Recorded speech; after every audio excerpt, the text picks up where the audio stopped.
chargé de conflit, comité de base Bala Kondongo.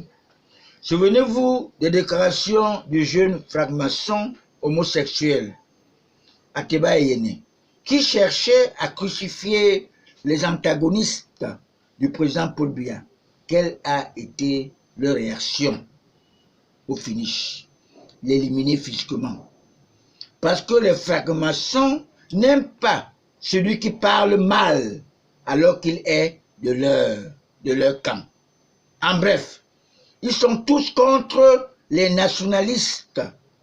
Ces fils du feu Dr Lupolo Jola, le parrain de l'expatrié Peul Amadou Ahidjo, que le traître de Cabral Libye disait qu'il faut rapatrier son corps au Cameroun.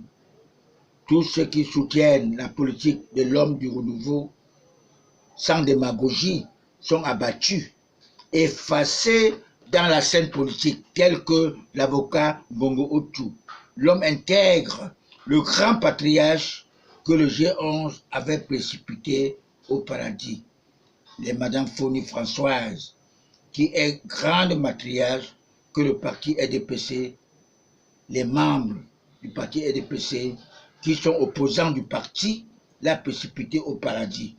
Elle est devenue Sainte Françoise, tel que l'homme d'affaires Kaji de Fosso devenu Saint Joseph, parce qu'il soutenait la politique de l'homme du renouveau, l'homme lion.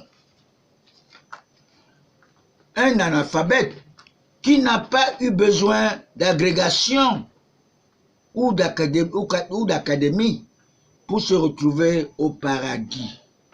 Notez bien, ne soyez pas étonnés de retrouver Adolf Hitler au paradis et le pape Jean-Paul II en enfer, alors qu'il est venu chez nous au Cameroun 2 fois successivement. Pourquoi faire? Pour fragiliser notre économie. Paul Biya vous demande d'oser. N'ayez plus peur. Je tiens à vous informer que tous les Fulbés, fiers d'être Fulbés, dignes et nobles, ne voulaient pas d'Ahidjo parce qu'il est Peul, hypocrite musulman. Certains enterraient des bœufs vivants pour souhaiter sa mort et certains disaient qu'il est enfant esclave. Voilà l'une des raisons que l'ex-président ne voulait pas qu'un nordiste le succède. Il avait choisi ses potentiels successeurs, Aïssim Bondo, l'homme d'un fou, et Bois Samuel de Mbouroukou.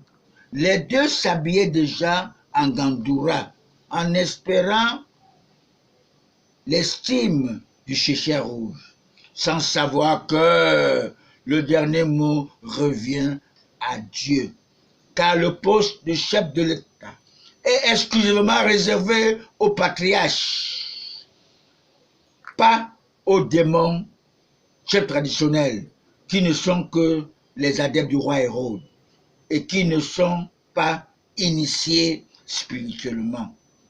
Raison de plus, tous les membres du gouvernement sont très fragiles spirituellement. Le Satan peut les vomir sans préavis parce qu'ils ont refusé de se repentir. Conséquence, coronavirus, qui n'est qu'une opération épervier spirituelle.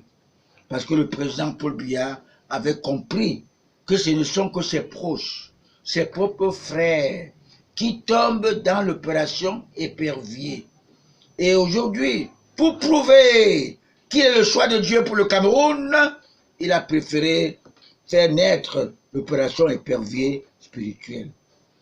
L'inconvénient qu'il y a chez les homosexuels est qu'à partir de 55 ans, ils deviennent des débiles mentaux.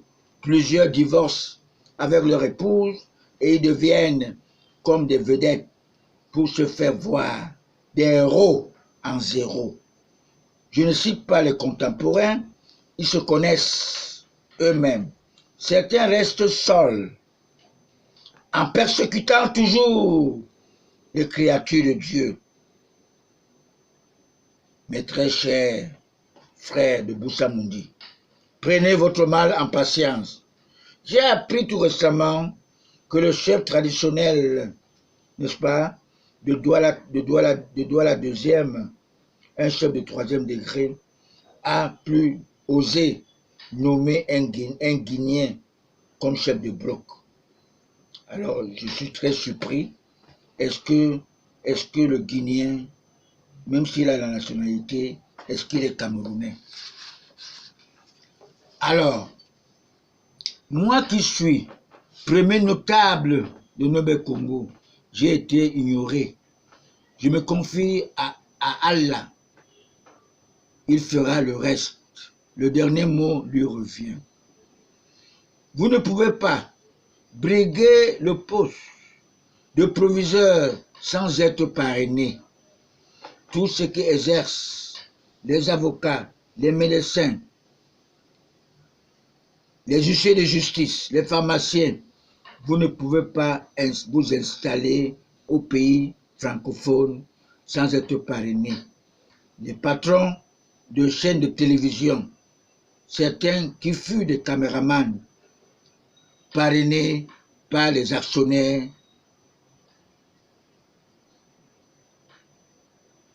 homosexuels, francs-maçons, qui se disent journalistes, qu'aujourd'hui ils veulent se racheter alors qu'ils furent des anti-biens. Je ne cite pas les contemporains, ils se connaissent et nous nous connaissions. S'il vous plaît, pour me connaître davantage, je vous demanderai, avec votre téléphone Android, entrez dans YouTube et tapez Anatole Venant. Vous comprendrez que je ne suis pas un fanfaron comme le feu Onanamalus, qui avait reçu une fessée de la part du grand patriarche ex-gouverneur du littoral, son Excellence Kungu Ferdinand, qui est le seul gouverneur camerounais qui se trouve au paradis.